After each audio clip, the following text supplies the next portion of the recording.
የሩታ ልደት እንግዲህ ተከበረ ወይንስ አልተከበረም? አብርሽ አከበረው ወይንስ ደስታ ከበረው?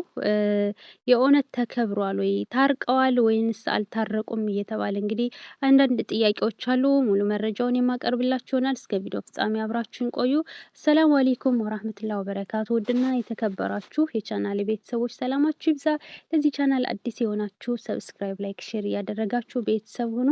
ታማኝ አዳዲስ ቪዲዮዎችን ታገኛላችሁ በዚህ ቻናል ላይ። በፍጥነት የምለቀው ቪዲዮ ወደ እናንተ እንዲደርስ የደውል ምልክቷን መጫን አትርሱ። የሩታን ልደት እንግዲህ አብርሽ ሰርፕራይዝ እንዳደረጋት እየተነገረ ይገኛል። በዚህ ጉዳይ ምን ትያለሽ?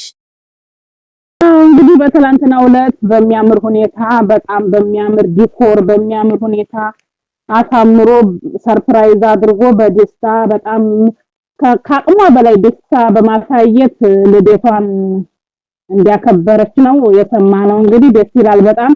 እኛም ጠብቀን ነበር ሰርፕራይዝ እንደሚያደርጋት፣ ይሄን ቀን እንደማያልፈው፣ ይሄን እድል እንደማያልፈው እርግጠኛ ነበርን እና ሰርፕራይዝ አድርጓታል በጣም ደስ በሚል ሁኔታ። ትላንት ልደቷን እንዲያከበረች ኢንፎርሜሽን ደርሶናል። ያው ደስ ይላል። ይሄን ልደቷን ቀን ባለመርሳቱ ራሱ ጥሩ ነገር አድርጓል ብዬ ነው። ግን ባያደርግና ሰርፕራይዝ ባያደርጋት በጣም በጣም በጣም እኛ የምናደድ ነበር፣ ትዝብት ነበር የምንወስደው። ግን በሚያምር ሁኔታ ሰርፕራይዝ እንዲያደርጋት ሰምተናል። ብቻ ደስ ይላል። ደስ በሚል ሁኔታ አሳልፈዋል።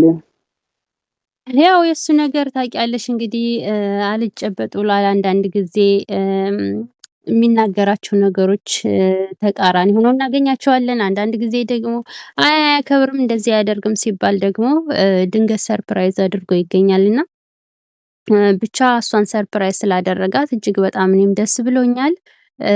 ፕሮግራሙ ላይ እነ ጽጌም ተገኝተዋል የሚባል ወሬ አለ። ስለዚህ ምን ታያለሽ?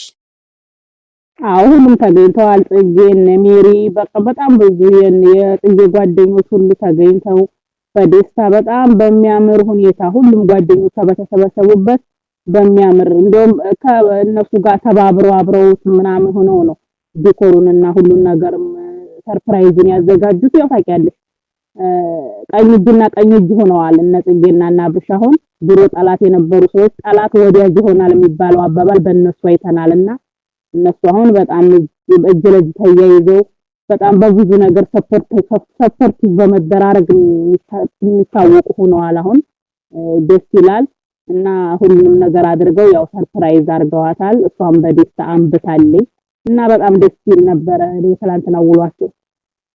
በነገርሽ ላይ እንግዲህ የሚቀርጹልን ቪዲዮ እንግዲህ በተቃራኒው ሊሆን ይችላል። ገብቶሻል? እንግዲህ ከካሜራ ጀርባ እሱ ሰርፕራይዝ እንዳደረጋት ነው እየተነገረ ያለው። ነገር ግን ያው ስራ እንዳይበላሽ እሱ እንዳልተገኘ ሆኖ ሊመጣ ይችላል። ቪዲዮ ሊለቀቅ ይችላል። ስለሚለቀቀው ቪዲዮ የምናውቀው ነገር የለም፣ አይመለከተንም። ዋናው ግን እሷን ሰርፕራይዝ ማድረጉና ደስተኛ መሆኗ ነው። እነ ጽጌም ሌሎችም የመሳሰሉት ሰዎች አብረው በቦታው እንደተገኙ አድምቀው እንዳከበሩላት አንቺም እየተናገርሽ ነው እና እጅግ በጣም ደስ ይላል። በጣም በጣም ማለት ውሽሚት ይሄንን ስታይ ምን እንደሚሰማት እኔ እንጃ። ታውቂያለሽ እዛ ጋር ቀለበት ሰሪለት ምናምን ሲላት ነበረ ቡራ። እሷም ደግሞ ብዙ ነገር እያደረገች ነው ወደኔ ይመጣል ብላ እዛ ጋር ደግሞ ለሩታ ሲያከብርላት ልደቷን የሚሰማትን ስሜት ተመልከች። እንደውም ስጋት አላት እሷ ባለፈው ዕለት ጀምራ ሩታን ነይ እገዥኝ እንዲያፈቅረኝ እስከ ማለት ድረስ በጣም አሳፋሪ ነገር የተናገረችበት ጊዜ ነበርና በደንብ ዋጋ ከፈይ ነገሮች ይስተካከላሉ ብላ ሩታም ነግራት ነበረ። ይሄን ደግሞ የበለጠ አሁን ስታይ ተስፋዋን ብትቆርጥ ነው የሚሻላት ሲጀመር። ዞሮ እኮ ሁሉም ነገር እየተመለከተ ግን ተስፋ ልትቆርጥ አልቻለችም። እኔ እንጃ ምን አይነት አህላቅ እንደሆነ ምን አይነት ከሱ ምን አይነት ፍቅር ውር ነው ሲባል መስም ውሸት ይመስለኝ ነበር። ፍቅር ውር መሆኑን በሷ ነው ያየሁት። ምክንያቱም የሰው ልጅ የወለደ የችን የምታምር ሚስት ከሷ ምን ጎሎ ነው ብላ ራሱ አለማገናዘቧ እጅግ በጣም ይገርማል። እሷ በተደጋጋሚ ልቧን በራሷ ሰዓት እየሰበረች፣ በራሷ ሰዓት እያፈረ፣ በራሷ ሰዓት ክብሯን እያጣች፣ በራሷ ሰዓት ቅሌት ውስጥ እየገባች ነው የምትገኘውና ብቻ እሷንም ወደ ልቦናዋ መልሷት እጣ ፈንታዋን ለቆስ እድሏን ብትፈልግ አሪፍ ነው። የሰው ባል መቼም ቢሆን ለባል አይሆንም። ለጊዜው ይጠቀምብሽ ይሆናል፣ ለጊዜው ይደሰትብሽ ይችላል፣ ለጊዜው ጊዜ ማሳለፊያ ሊሆንብሽ ይችላል፣ ሊቀልድብሽ ይችላል፣ ሊያፈስብሽ ይችላል። አበደን ግን ከሚስቱ መቼም ቢሆን አይለያይም። ይሄን ብትረዳ ደስ ይለኛል። እስከመቼ ራስን አውርዶ ሴት ልጅ ኧረ ይደብራል። ሼም ነው በጣም። በምን አይነት ቋንቋ እንደሚገባት ራሱ እኔ አላቅም። ከዚህ በላይ እንግዲህ ሰላም ሲባባሉ እንኳ ትናንትና ወዲያ አይተሻል እንዴት ሙጭጭ አድርጓት እንደነበረ ምናምንና ያው አንዳንድ ንግግሮች እንትን ቢሉም ነገር ግን ደግሞ ለሷ ተስፋ ለመቁረጥ ብዙ ቪዲዮዎች ነበሩ፣ ብዙ ማስረጃዎች ነበሩና አይኗ ታውሯል።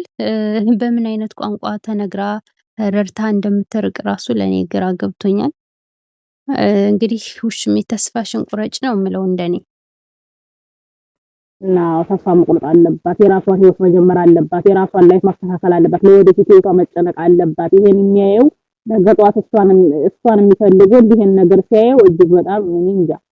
ወንድ ልጅ ከምንም ክብሯን የምትጠብቅ ሴት ነው የምትመቸውና ቆንጆ ነኝ ብላ በራሷ ካልተማመነ ኮንፊደንሷ በራሴ ተወዳጅ ነኝ ብላ ካላሰበኝ በዚህ ልክ መውረድ ያስፈልጊ ነው ብዬ አላስብም። ብቻ አላህ ልቦናዋን መልሶላት እሷም የራሷን ህይወት የምትጀምርበት ቀን ይምጣ ነው የምለው። በቃ ይሄን ነው የምለው። ብቻ አዎ እንደውም እኔ እኮ የሚገርመኝ ማለት ነው በአጠገቧ ስንት ወንዶች ሞልተው ስንት ላጤዎች ሞልተው አሁን ትናንትና የተናገረችው ንግግር ላይ ታዋቂ ከሆነ ከዚህ በፊት እሰይ እንኳን ተፋታህ ብላ ስትጨፍር እንዳልነበረ ሁሉ እሱ እኮ ገና ያልጨረሰ ሰው ነው እኮ ያልተፋታ ሰው ነው እኮ እንዴት ነው ቀለበትም ማስርለት ስትል ነበረ ቡራ ጋር በሚያወሩበት ሰዓት ነው። እዚህ ጋር እኔ እንጃ 2-3 አይነት ወሬ እያወራች ነው ያለችው እና አስተውልሽ ሰምተሻት ከሆነ እንደዛ ብላለች። እንደዛ ብላ ካሰበች ደግሞ ና እኔ ገዛሁልህ ቤት ኖር ና እዚህ ግባ እያለች ለምን እንደምትል በጣም ነው የምትገርመው። እና አታውቅም እንዳትይ በደንብ ታውቃለች። ብዙ ቪዲዮዎችን እያየሽ ነው፣ እየሰማሽ ነው። ከኛም በላይ በቅርበት እንግዲህ ብዙ የምታየው ነገር አለና ጊዜዋን ሳታባክን የሚመክራት ቤተሰብ የላትም ወይ? መክሯት አሪፍ ነው። ያው ወላሂ በጣም ወንድ ወካራ እንደው ከቤተሰብ ማለት ሁሉ ጓደኛ የላትም እንዴ? ወዳጅ የላትም እንዴ? ሀግም ይላል። ኧረ በእናትህ በዚህ ልክ ክብርሽን አታውርጂ። በዚህ ልክ ሴትነታችንን እኛንም አታሰድቢ፣ ቤተሰቦችሽንም አታሰድቢ። ምን አይነት ቤተሰብ ነው ያሳደገሽ ተብሎ አትሰድቢ። ስለዚህ ወደ ቀልብሽ ተመለሺ፣ ወደ ራስሽ ተመለሺ። እነሱንም ልቀቂያቸው፣ የራሳቸውን ህይወት ይምሩበት። ባልና ሚስት በሰው ባልና ሚስት ነገ ጧት አንቺ እንዲህ አይነት ህይወት ቢያጋጥምሽ ስራዬ ነው ታያለሽ። ስለዚህ ጥሩ አይደለም። ስለዚህ የራስሽን ህይወት ጀምሪ። እነሱን ተፋታቸው ብሎ አንድ የሚመክር ከጎኗ ለመኖሩ እንደውም እያበረታታ ያለው ክብሯን እንድታጣና በቃ እንድትዋረድ ነው። አጠገቡ ያለ ሰው ሁሉ እየመከራት ያለውና ብቻ በጥቅሉ አላህ ልቦና ይስጣት። እሷንም እነሱንም አንድ የሚያደርግበት ጊዜ ቅርብ ይሁን። እንግዲህ ይሄን ይመስላል የዛሬ ቪዲዮአችን።